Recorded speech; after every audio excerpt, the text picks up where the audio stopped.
आज हम अपने बीएफएम का यूनिट 3 करने वाले हैं जिसका नाम है correspondent banking and NRI accounts. ये चैप्टर हम दो पार्ट में करेंगे। फर्स्ट पार्ट में मैं आपको कोरेस्पोंडेंट बैंकिंग करवा दूंगा और सेकंड पार्ट में हम एनआरआई एनआरओ अकाउंट करेंगे। इस चैप्टर से देखा जाए तो मेनली केस स्टडीज और एक आध नंबर के मतलब एक दो नंबर के थ्योरी जो कोरेस्पोंडेंट बैंकिंग से एक एक नंबर की वो पूछ ली जाती है। बाकी 3-4 नंबर का एनआरए अकाउंट एनआरओ एनआरई इस सब पे केस स्टडी जो कि बहुत ही सिंपल होते हैं। आप ये मत समझिएगा कि ये चैप्टर बहुत ही हार्ड है, ये बहुत ही इजी चैप्टर है। कोरेस्पोंडेंट बैंकिंग भी हमारा बहुत ही इजी है और एनआरए एनआरओ एनआरई इस सब पे जो केस स्टडीज आती है वो भी बहुत इजी है। इसमें हम पढ़ेंगे इस चैप्टर में कोरेस्पोंडेंट बैंकिंग क्या होते हैं, फिर इलेक्ट्रॉन उसी में हम आगे पढ़ेंगे कि different electronic modes of transmission payments जो है वर्ल्ड वाइड, हमारे जैसे इंडिया में एनईएफटी आरटीजीएस आईएमपीएस ये है ना, तो फिर वर्ल्ड वाइड में स्विफ्ट चिप्स चैप्स ये सब है, इनके बारे में पढ़ेंगे। और ये दोनों हम अभी पार्ट 1 में कवर कर लेते हैं। पार्ट 2 में हम NRI banking NRI NRO FCNR इन सब अकाउंट के बारे में पढ़ेंगे। ठीक है फ्रेंड्स, तो हम अपना इंट्रोडक्शन यहाँ दिया गया है, वही जो क्या पढ़ेंगे नहीं पढ़ेंगे इस सब के बारे में। चलिए कोरेस्पोंडेंट बैंकिंग पढ़ते हैं। यहाँ मैंने भी लिखा हुआ भी है कि रीड ओनली। तो आपको क्या करना है, एक रीडिंग हमें मारनी है कि क्या है कोरेस्पोंडेंट बैंकिंग क्या होता है। Relationship between two banks which have mutual accounts with each other. क्या होता है कि दो बैंकों के बीच में एक म्यूचुअल रिलेशनशिप कि जैसे दो बैंक है, एसबीआई है, पीएनबी है, एसबीआई है, एचडीएफसी है, तो एक दूसरे के साथ अगर उन्होंने कोई अकाउंट खोला हुआ है तो उस अकाउंट को क्या कहेंगे, कोरेस्पोंडेंट बैंकिंग कहेंगे।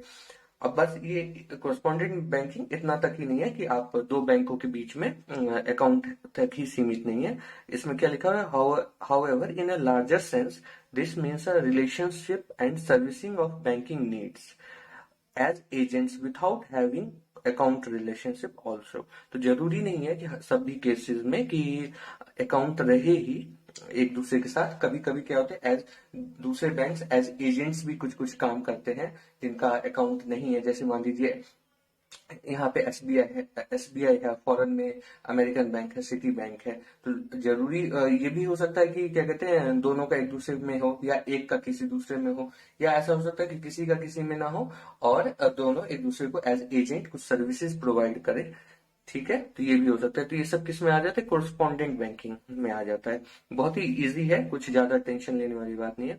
और क्या है, thus correspondent banking is a practice where bank is able to handle business in another city country through local banks there. मान लीजिए आपकी बैंक की ब्रांच कहीं पे नहीं है, आपकी बैंक की ब्रांच दिल्ली में है, मुंबई में है, लेकिन कोई छोटे शहर में नहीं है या विदेश में नहीं है, और आपको वहां पे कोई आपका कस्टमर है जिसको कुछ बैंकिंग सर्विसेज देनी है, तो आप थ्रू कोरेस्पोंडेंट बैंकिंग सर्विस से आप दूसरे बैंक से वो सर्विसेज दिलवा देंगे अपने क्लाइंट को। और उस क्या कहते हैं सर्विसेज के बदले क्या होगा, वो बैंक आपको कुछ कमीशन चार्ज कर लेगा। तो क्या हुआ, दोनों का फायदा हो गया, आपका क्लाइंट को भी, तीनों का फायदा हो गया। क्लाइंट को सर्विसेज भी मिल गई आपके बैंक से, आपके बैंक को भी उस पर प्रॉफिट हो गया, और जो जिस बैंक ने एजेंट सर्विसेज प्रोवाइड करवाई है उसको भी कमीशन मिल गया। तो ये कोरेस्पोंडेंट बैंकिंग है कि एक बैंक का दूसरे बैंक में अकाउंट हो सकता है या अकाउंट नहीं भी हो सकता है और एक दूसरे को सर्विसेज प्रोवाइड करवा दें। तो ये कोरेस्पोंडेंट बैंकिंग अरेंजमेंट होता है। अब हम नेक्स्ट पढ़ेंगे functions handled by correspondent banks, कि कोरेस्पोंडेंट बैंक्स जो होते हैं वो क्या फंक्शंस करते हैं एक दूसरे के लिए। तो इसमें हमें दो दिया हुआ है, एक ए में है अकाउंट सर्विसेज। इसमें क्या है कि these services require having account relationship with foreign bank.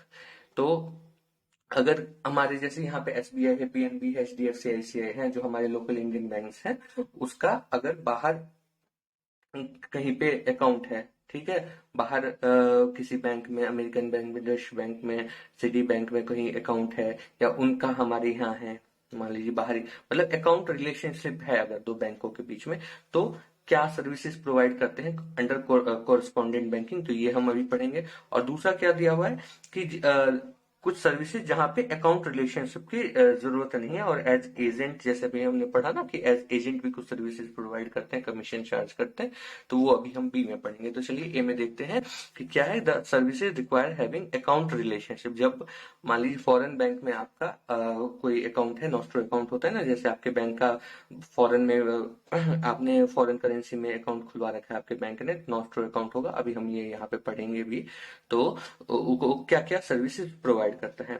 तो ये भी क्या है, रीड ओनली है, इसमें पेपर में आपसे कोई लिखवाएगा नहीं, पूछेगा नहीं, सभी एक एक नंबर के क्वेश्चन होते हैं सीआईबी में, आपको पता है। तो उसी हिसाब से आपको पढ़ना है, स्मार्टली पढ़ना है, ज्यादा टाइम वेस्ट करके नहीं पढ़ना है, क्योंकि बुक में बहुत सारा लिखा हुआ है। आपको एक एक बार आपको पता होना चाहिए कि क्या क्या काम है। तो क्या सर्विसेज प्रोवाइड करता है, पहला है clearing house functions. Clearing house function क्या है कि कोरस्पॉन्डेंट बैंक जो है offer services related to handling of outward payments. कुछ आउटवर्ड पेमेंट्स हो रही हैं, receipts of inward payments, collections through account maintained with it. Account is also used for reimbursement of LC claims. LC settle करते हैं ना, तो इसमें क्या है कि क्लियरिंग हाउस में फंक्शन रेमिटेंस जो फंक्शंस है, एलसी क्लेम है, एलसी सेटलमेंट के जो फंक्शंस है, वो भी ये प्रोसेस इसके थ्रू प्रोसेस होते हैं, कोरस्पॉन्डेंट बैंकिंग के थ्रू प्रोसेस होते हैं। कि हमारा कुछ इनवर्ड पेमेंट आ रहा है बाहर, कुछ कुछ कलेक्शंस हो रहे हैं पेमेंट के, कुछ पेमेंट आ रहा है, कुछ पेमेंट जा रहा है, तो वो अगर हमारा अकाउंट रिलेशनशिप है फॉरेन बैंक में, तो उसके थ्रू ये क्लियरिंग हाउस फंक्शन भी जो है, रेमिटेंस के फंक्शंस, एलसी के functions, LC claim, LC settlements, तो ये हमारा प्रोसेस होता है। सेकंड है आपका कलेक्शंस। क्या है सेकंड है हमारा कलेक्शंस। तो कोरस्पॉन्डेंट बैंक क्या करते हैं, correspondent banks provide services as agents for collection of export import bills as well as cheques in their country. Correspondent bank और क्या प्रोवाइड करता है, हमने भी पढ़ा था ना पीछे कि एजेंट का, एज एजेंट भी सर्विसेज प्रोवाइड करता है। तो वो क्या, जैसे एक्सपोर्ट अपनी कंट्री में उसको एक्सपोर्ट इंपोर्ट बिल क्या कहते हैं कलेक्ट कर लेगा, फिर क्या है एक्सपोर्ट इंपोर्ट बिल चेक्स हो गए, इनका कलेक्शन का काम हो गया। आगे क्या है कि follow up for payment, payment की फॉलो अप हो गया, रिमाइंडर हो गया, तो इन सब की भी सर्विसेज देता है हमारा थ्रू कोरस्पॉन्डेंट बैंकिंग अरेंजमेंट। हमें ये सब सर्विसेज भी मिलती है।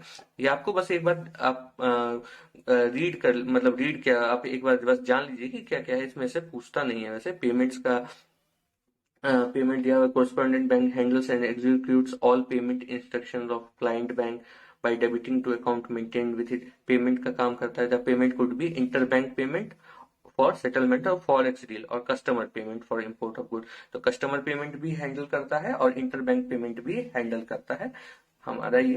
अगर क्या कहते हैं अकाउंट रिलेशनशिप है हमारा, मान लीजिए हमारे बैंक का दूसरे बैंक में, तो मतलब ये कोरस्पॉन्डेंट बैंकिंग में पढ़ रहे हैं ना, तो कोरस्पॉन्डेंट बैंकिंग में हमें पेमेंट की भी अरेंजमेंट की सुविधा है, कलेक्शन की सुविधा है, ऊपर हमने पढ़ा क्लियरिंग हाउस फंक्शंस की सुविधा है। और नेक्स्ट है हमारा overdraft loan facility. Short term के लिए हमें हमारे हमें अगर हमारे हमें मतलब हमारे बैंक को अगर कुछ टेम्पररी नीड है शॉर्ट टर्म के लिए, ओवरनाइट के लिए कुछ है ना, to fill up short term funding gaps की जरूरत है, तो ओडी की फैसिलिटी भी मिल जाती है through correspondent banking arrangement. Next हमारा इन्वेस्टमेंट सर्विसेज की क्या है, correspondent bank offer services related to investment of overnight surplus balance in the account. ये क्या है, शॉर्ट टाइम के लिए इन्वेस्टमेंट सर्विसेज भी प्रोवाइड होती हैं इसमें, कि कुछ जैसे कि ओवरनाइट सरप्लस बैलेंस बचा हुआ है तो उनको इन्वेस्ट कर देंगे, उस पर फिर कुछ आपको बैंक को इंटरेस्ट मिल जाता है ना, तो इन्वेस्टमेंट सर्विसेज भी प्रोवाइड करते हैं। तो ये बस एक बार आप जान लीजिए क्या होता है क्लियरिंग, क्या क्या अगर हमारा दो बैंकों के बीच में, जैसे फॉरेन बैंक में हमारा अकाउंट है यानी अकाउंट रिलेशनशिप है, तो क्या क्या फंक्शंस मिलेंगे, ये सारे फंक्शंस हमें मिलेंगे। और बी है हमारा अब अदर सर्विसेज की। अगर नॉर्मली क्या है कि अकाउंट होता है, अगर अकाउंट नहीं भी है तो एज एजेंट हमें क्या क्या सर्विसेज मिल सकती है।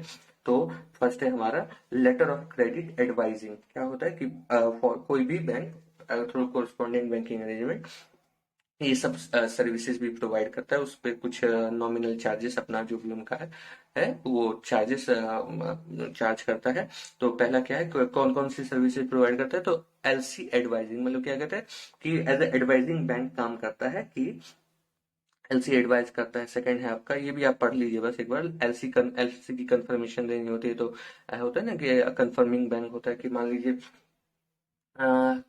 फॉरेन में कोई बैंक है, वो उसको उसी की वो क्या कहते हैं, मतलब मान लीजिए अमेरिका में कोई बैंक है, वो उसको कोई एलसी के लिए वो कंफर्मेशन चाहिए, लेकिन वो इंडियन बैंक से नहीं चाहिए, उसको वहीं के किसी बैंक से चाहिए। तो मान लीजिए अमेरिकन बैंक है, तो वो वहीं के किसी बैंक से पूछेगा ना, तो वो उस बैंक दूसरी बैंक के साथ आपके बैंक का मतलब as agent correspondent banking services provide करवाते हैं वो बैंक। तो वो क्या करेगा कि अमेरिकन बैंक को एलसी की मतलब एज अ कंफर्मिंग बैंक बन जाएगा कि हाँ आप इसकी पेमेंट कर सकते हैं, आप इसको एलसी इशू कर सकते हैं, वो एज अ कंफर्मिंग बैंक वहां पे एक्ट करेगा।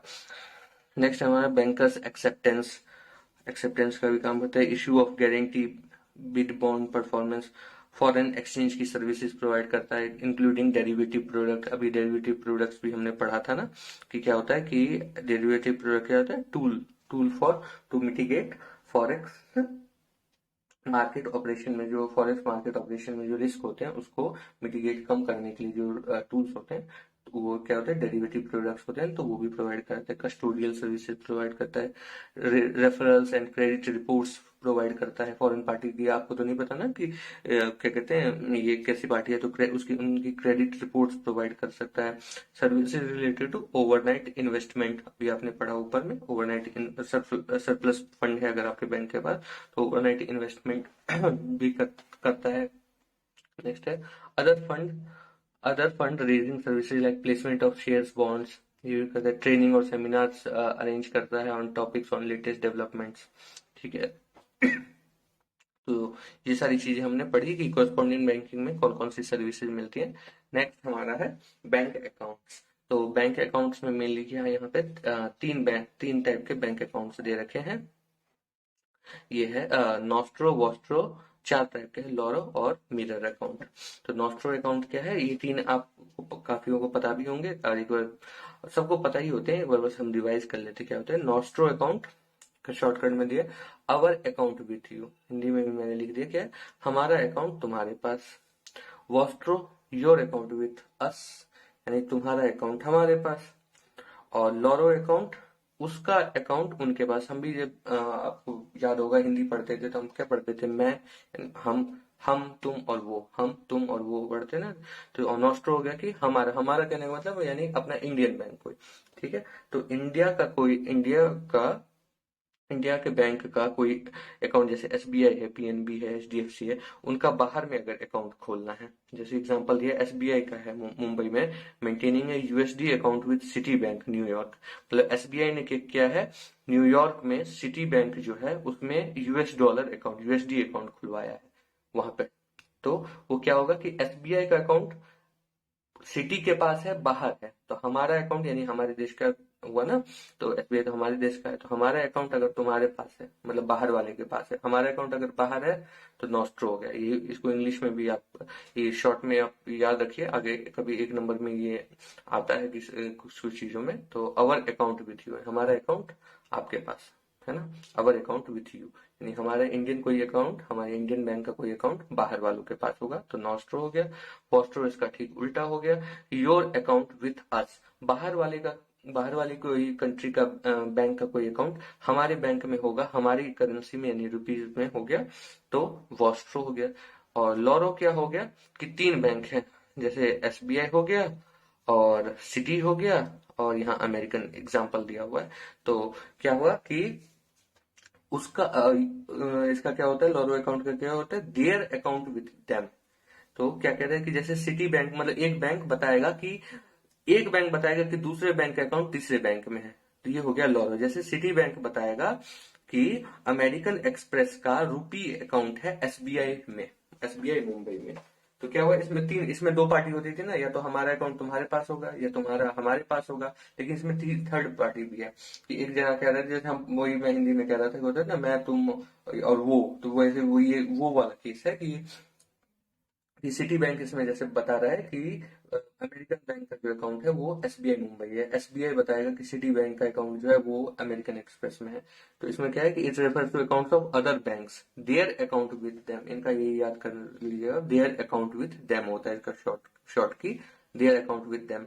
कि जैसे सिटी बैंक रेफरिंग टू रूपी account of American express bank, American express bank का रूपी अकाउंट है, तो रूपी अकाउंट कौन से में, बाहर में थोड़ी होगा, इंडिया में होगा ना, इंडिया में रूपी चलता है ना, तो इंडिया में है एसबीआई में या पीएनबी में, किसी में है अमेरिकन एक्सप्रेस का, तो सिटी बैंक अगर उसको रेफर कर रहा है तो ये क्या होगा, सिटी बैंक के लिए ये लॉरो अकाउंट हो जाएगा।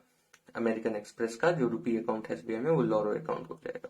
ठीक है, और दूसरा क्या, और सर अदर बैंक और कोई मान लीजिए दूसरा बैंक है referring to USD account of SBI Mumbai with Citi bank.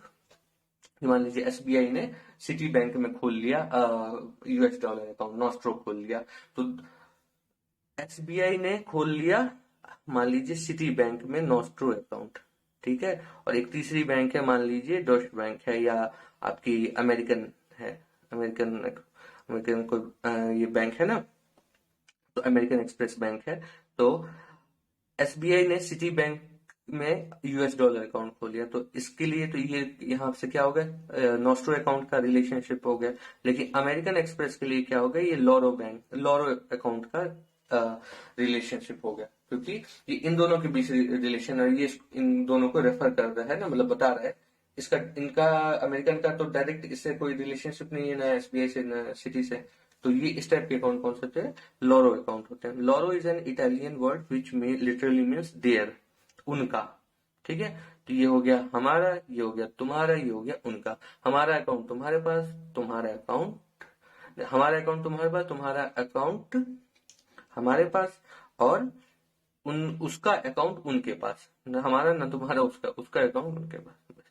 Next है हमारा मिरर अकाउंट। मिरर अकाउंट आप थोड़ा बहुत जानते भी होंगे, आपके बैंक का भी, जहाँ पे जैसे करेंसी चेस्ट वगैरह भी रहती है, तो अगर दूसरी जगह जमा करते हैं दूसरे बैंकों में, तो वहां पे अपने बैंक में क्या होता है, मिरर अकाउंट मेंटेन करना होता है। मेनली क्या होता है, ये मोटा मोटा क्या होता है कि जैसे हमारी बैंक ने बाहर में नॉस्ट्रो अकाउंट खुलवाया, तो एक हम अपने यहाँ क्या खोल लेते हैं, एक nostro account, sorry mirror account खोल लेते हैं। उसमें क्या मेनली हम किस वजह से करते हैं कि एंट्रीज मिलाने के लिए, कि मान लीजिए वहां के नॉस्ट्रो अकाउंट में जो भी ट्रांजेक्शन हो रही है ना, तो हम अपने मिरर अकाउंट में भी उसको टैली करते जाएंगे, है ना। Mirror account is maintain in two currency, one of which is foreign and other one is home currency. ये मेनली क्या होता है कि अकाउंटिंग पर्पज से खोला जाता है, ये अपने ही बैंक में हम खोलेंगे। नॉस्ट्रो तो हमने बाहर की दूसरी बैंक में खोल लिया, ठीक है, लेकिन ये हम अपने ही बैंक में करेंगे, खोल लेंगे। और उसके क्या होता है कि मेनली अकाउंटिंग पर्पज से, टैली पर्पज से हमने खोल लिया, ताकि जो भी उसमें नॉस्ट्रो अकाउंट में ट्रांजेक्शन कर रहे हैं वो हम इसमें क्या कहते हैं टैली करते चले, तो हमारे अकाउंट बुक्स में इजी हो जाता है। ये हो गया हमारा मिरर अकाउंट। अब नेक्स्ट है third topic, electronic modes of transmission payment gateways. ये बहुत अलग अलग जो वर्ल्ड वाइड इलेक्ट्रॉनिक मोड्स हैं पेमेंट गेटवेज हैं, उनके बारे में बताया हुआ है। इनको भी आप सिर्फ एक एक नंबर के लिए सिर्फ सुनते जाइए, कुछ ज्यादा याद करने का नहीं है, बहुत याद कर लीजिएगा तो इनके फुल फॉर्म याद कर लीजिए, उससे ज्यादा कुछ और कहाँ पे ये यूज होते हैं वो याद कर लीजिए। स्विफ्ट आप सबको पता ही होगा, याद किया होगा तैयारी के दौरान जब बैंकिंग की तैयारी कर रहे होंगे। स्विफ्ट क्या होता है, society for world wide interbank financial telecommunication. ये कितने 200 स्प्रेड ओवर 200 कंट्री।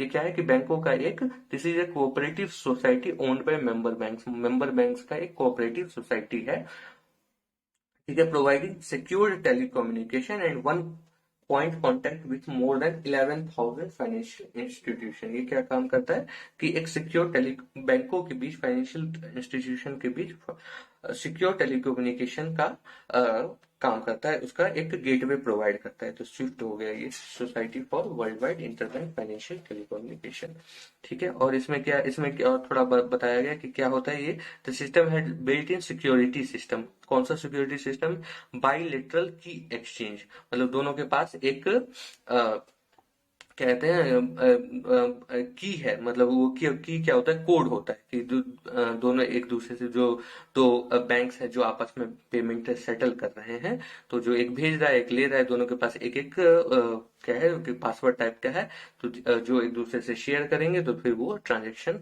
हो जाएगी। तो इसमें क्या और तो इसमें क्या ये काफी सिक्योर्ड हो जाता है कि मान लीजिए जो पासवर्ड भेजने वाले के पास है। वही जैसे इंक्रिप्शन इंक्रिप्शन होता है ना आज के टाइम पे, कि क्या कहते हैं, यहाँ से हमने जो इंक्रिप्ट करके कोड भेजा वो दूसरी जगह जगह जहाँ गए वहीं पे डिक्रिप्ट होके सही से पढ़ा जाएगा। तो वही एक टाइप का बायलेटरल की एक्सचेंज है, कि ये सिर्फ दो के बीच में होगा। बीच में कोई चाहेगा कि इसको हम इसकी को या इस कोड को चेंज कर दे, वो नहीं हो सकता है। और ये क्या है, and is available 24 hours a day 365 days in. Swift जो है 24 into 365 ऑपरेशन रहता है। Swift is driven and divide by it's vision, mission and 3 core. Swift के 3 कोर वैल्यूज क्या है, एक्सीलेंस, कम्युनिटी एंड इनोवेशन। याद करने का नहीं, आप पढ़ लीजिए, ठीक है। बीआईसी क्या होता है, ऑल्सो स्विफ्ट बीआईसी का फुल फॉर्म क्या हुआ, बीआईसी बैंक आइडेंटिफायर कोड, ठीक है। चलिए आगे बढ़ते हैं। हाँ, सेकंड पेमेंट सिस्टम है चिप्स। चिप्स क्या होता है, ये यूएसए का एक पेमेंट सिस्टम है। चिप्स का फुल फॉर्म है clearing house interbank payment system. कहाँ यूज होता है, यूएसए में। यूएसए में भी पर्टिकुलर कहाँ पे, ऑपरेटिव ओनली इन न्यूयॉर्क। ये पूरे अमेरिका में भी लागू नहीं है, सिर्फ न्यूयॉर्क में है। और अभी तक की मतलब इस बुक के हिसाब से 49 बैंक्स इसके मेंबर हैं, ठीक है। तो ये क्या करता है, ये न्यूयॉर्क में ऑपरेटिव है। न्यूयॉर्क में payment system between the member banks ये करता है, सेटल करता है, ठीक है। सेकंड है आपका फेडवायर। ये यूएसए में है, लेकिन ये अक्रॉस यूएसए, मतलब पूरे यूएसए में ये काम करता है। इसमें 9,000 पार्टिसिपेंट्स है। उसमें देखिए 49 थे ना, तो लगभग 50 थे, इसमें 9,000 पार्टिसिपेंट्स हैं। तो ये लार्ज सिस्टम है कंपेयर टू चिप्स। दोनों अमेरिका का ही है, चिप्स और फेडवायर भी। लेकिन चिप्स जो है वो छोटे स्केल पे है, सिर्फ न्यूयॉर्क में काम करता है। फेडवायर जो है पूरे अमेरिका में काम करता है, और इसमें मेंबर्स भी ज्यादा है। नेक्स्ट है आपका चैप्स। चैप्स क्या है, clearing house automated payment system. ये कहाँ पे काम करता है, तो जैसे ये चैप्स जो है वो चिप्स का एक तरफ का ऑल्टरनेटिव है, यूके ऑल्टरनेटिव है। कि जैसे चिप्स यूएसए का है लेकिन काम करता है आपका न्यूयॉर्क में, वैसे चैप्स यूके का है लेकिन सिर्फ काम करता है कहाँ, लंदन में। तो ये ब्रिटिश इक्विवेलेंट टू चिप्स, ये लंदन में काम करता है मेनली। इसमें कितने अबाउट 20-20 मेंबर्स हैं अभी, 45,000 इनडायरेक्ट मेंबर्स हैं। टारगेट है आपका, टारगेट कहाँ, तो यूरोप जो है, यूरोप के जो देश हैं, यूरोप में जो देश है उनमें टारगेट, ये क्या कहते हैं, टारगेट इन जो है आपका पेमेंट सिस्टम वो चल रहा है। टारगेट की फुल फॉर्म याद रख लिए, trans European automated real time gross settlement, ठीक है। ये किसमें होता है, यूरो पेमेंट, क्योंकि यूरोप में हो रहा है, यूरो जोन में हो रहा है, तो यूरो में पेमेंट होगी, ठीक है। इसमें आप कितने 19 यूरोपियन यूनियन मेंबर स्टेट्स जो है, 19 यूरोपियन यूनियन मेंबर स्टेट्स जो है वो, जो भी मतलब यूरो जोन के मेंबर देश है, वो उनके बीच जो ये पेमेंट सिस्टम काम करता है, उनके बीच, उनके बैंकों के बीच में पेमेंट ट्रांजेक्शन्स इनके थ्रू की जाती है। नेक्स्ट है हमारा आरटीजीएस प्लस ईबीए। तो इसमें क्या, आरटीजीएस प्लस क्या है, ये क्या है, German hybrid clearing system and operating as an European oriented RTGS real time gross settlement and payment system. RTGS plus है ओवर 90 पार्टिसिपेंट्स। आरटीजीएस प्लस क्या है, कुछ नहीं है, बस एक मतलब ये जर्मन हाइब्रिड है, मतलब जर्मनी में यूज किया जाता है, यूरो में पेमेंट कैसे होती है, रियल टाइम में होती है। जैसे हमारे आरटीजीएस होता है ना, वैसे वहां पे जर्मनी में आरटीजीएस प्लस होता है। और इसमें कितने 90 पार्टिसिपेंट्स हैं। आगे आपका ये सब है, हम ध्यान देकर पढ़ने की जरूरत नहीं है। अब नेक्स्ट हमारा आरटीजीएस एनईएफटी इन इंडिया, ये सबको पता ही होगा। और अभी के हिसाब से कल को हो सकता है और ये इसमें चेंज हो जाए, लेकिन अभी के हिसाब से क्या हो गया रखा है कि आरटीजीएस एनईएफटी जो है आज 24/7 into 365, यानी 24 घंटा 7 दिन 365, 24 × 7 × 365, मतलब 365 दिन और 24 घंटा आपका आरटीजीएस और नेफ्ट काम करता है। आरटीजीएस कब स्टार्ट हुआ था, तो इंडिया में 26 मार्च 2004 को स्टार्ट हुआ था, आरबीआई ने चालू किया था। और फिर जैसे जैसे उस टाइम में उसकी टाइमिंग कुछ अलग रहती थी, लेकिन जैसे जैसे वॉल्यूम ऑफ ट्रांजेक्शन और अमाउंट ऑफ ट्रांजेक्शन बढ़ने लगा, तो लास्ट ये दिसंबर 2020 से इन्होंने क्या किया, उसको आरबीआई ने 24/7 कर दिया कि 24 घंटा खुले रहेंगे। और इसके ये क्या होता है कि रियल टाइम में, यानी तुरंत हो जाता है ना, आप ब्रांच में करते हैं, आपको ज्यादा इसमें बताने की जरूरत नहीं है। एनईएफटी भी क्या 24/7 होने लगा, और जो पहले 1-1 घंटे के बैच थे वो अब हाफ आवर के बैच है, हाफ आवर में के बैचेस में सेटल हो जाते हैं। रात के 12:30 से लेके फिर जो मतलब 30 से 0:30 से स्टार्ट होता है और 12 तक चलता है ना, तो पूरा 24 घंटे का साइकिल, आधा घंटे का 48 साइकिल चलता है, तो 24 घंटे पूरा मतलब 24/7 काम करता है ये हमारा एनईएफटी भी। इसमें ज्यादा कुछ बताने लायक है नहीं, आपको पता ही है सब कुछ। और ये यहाँ पे चेक योर प्रोग्रेस ये आ गया, ये जरूर बना लीजिएगा। अब हमारा नेक्स्ट आगे एनआरआई बैंकिंग है, एनआरआई, एनआरओ, पीआईओ, ये सब मैं आपको पार्ट 2 में बताऊंगा। तब तक आप एक बार ये वीडियो देख लीजिए, और अगर पसंद आया हो तो लाइक और शेयर कर दीजिए। और क्या कहते हैं, कमेंट में जरूर बताएं कि आपको कुछ परेशानी हो रही हो या समझने में, या कुछ और हमें सजेस्ट करना चाहें तो जरूर जरूर बताएं। और thank you so much for watching this video. और नेक्स्ट वीडियो में मिलते हैं हम इसी के पार्ट 2 में। यहाँ से स्टार्ट करेंगे एनआरआई बैंकिंग से। Thank you so much friends.